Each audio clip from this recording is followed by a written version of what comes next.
Okay, a quick chat about if you are considering cruising as a holiday alternative and whether it is great or not. Thought I'd run through some pros and cons with you.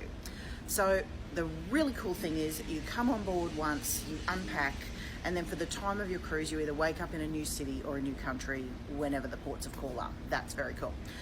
The food is all completely laid on. That's brilliant. There's more than you could eat in a lifetime on board, so that's all included. Some drinks are included, some soft drinks around the pool, ice cream for the kids, and entertainment. There is always something to do. You can learn to dance, Thriller, The Hustle. There are shows on at night in the theatre. There are movies. There are poolside movies. There are 2 pools, about 6, depending on the boat you're on. There's always lots to do.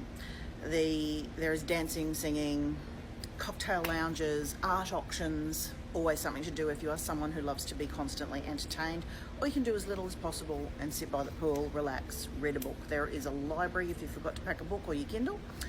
So lots and lots to do, really cool things. The downsides are that you are stuck on a great big tin can with however many people, 2,500 on this cruise, who you may or may not love. We have found some lovely new friends on this cruise, but we also heard one lady wish she had a gun. So it goes both ways. The other downside is buffets don't bring out the best of humanity, and that can be kind of gross.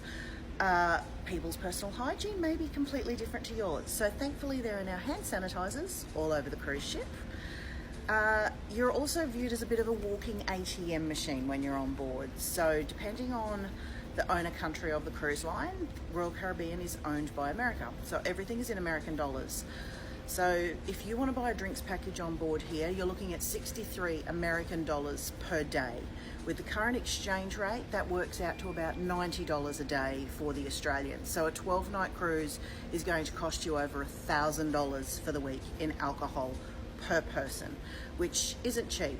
It also means to get your money's worth, you have to drink 4 or 5 drinks a day minimum, which as a health warning is considered binge drinking. But if you can easily knock that back poolside, then the package is probably the way to go. Also with American Cruise Lines, tipping is expected. So a lot of the bills will also include an 18% gratuity plus their 10% tax. So the $12 cocktail you thought was a bargain will come back to you on your bill as over $15, and then by the time you do your conversion to Aussie dollars, you're looking at $20 or $22. So it's not a cheap cocktail. Look, that's just how it goes. The other downsides are you are expected, like every day, there is a tip added to your room plus the 18% to food and beverage.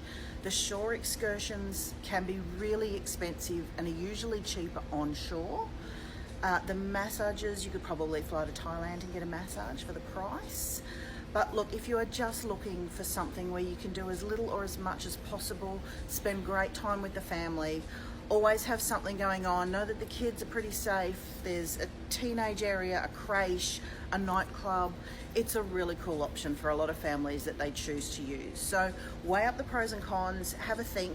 If you are going to start cruising and haven't done so already, research a cruise line, because the more you stick with them, the better the perks are over time.